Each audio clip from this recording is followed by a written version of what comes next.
நீங்களும் என்ன மாதிரி தானேன்னு சொல்லுங்கள். இந்த டீச்சர்ஸ்லாம் பாடம் நடத்துவோம் நோட்ஸ் எடுக்க சொல்லுவாங்க. நான்லாம் ஒரு நாளே எடுத்தது இல்லைங்க.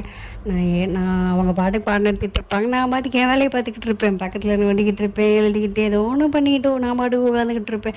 அந்த மாதிரி நான் செம்ம ஜாலியாக இருந்துட்டேங்க. ஆனால் அப்படியே ஆப்போசிட் மேரேஜுக்கு அப்புறம் நான் பாட்டுக்கு சமைக்கிறதுக்குலாம் நோட்ஸ் எடுத்துகிட்டு உட்காந்துருக்கேன். அம்மா இது பண்ணிட்டா, அம்மா இது பண்ணுமா, அம்மா இதுக்கு எடுத்து இது பண்ணுமா அப்படிலாம் எங்கள் அம்மாட்ட ஃபோன் பண்ணி கேட்பேன். எங்கள் அம்மா என்னை திட்டு வச்சுருவாங்க.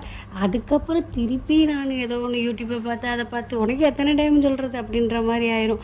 அப்படிலாம் பண்ணி நானும் குறிப்பெடுத்து நானும் சமைக்க ஆரம்பிச்சிருவேன். எனக்கு அதெல்லாம் தோணும் போது ஒருவேளை இதில் காட்டுற இன்ட்ரெஸ்ட் நான் அதில் காட்டியிருந்தேன்னா ஒருவேளை நல்லா இருந்திருப்பனோ அப்படின்லாம் தோண ஆரம்பிச்சிச்சுங்க. உங்களுக்கு இந்த மாதிரிலாம் தோணியிருக்கா அப்படின்றத சொல்லுங்கள். அப்படியே நானும் சமைக்க ஆரம்பிச்சிட்டேன். ஓரளவுக்கு நானும் கற்றுக்கிட்டேன் அப்படின்ற மாதிரி நானும் ஃபீல் பண்ண ஆரம்பிச்சிட்டேன். அப்படி செஞ்சு தாங்க இந்த குருமாவையும் வச்சேன். நல்லா தாங்க இருந்துச்சு, டேஸ்ட் நல்லா தான் இருந்தது, எல்லாமே நல்லா தான் இருந்துச்சு. அந்த மனுஷனும் சாப்பிட்டு போயிட்டாங்க.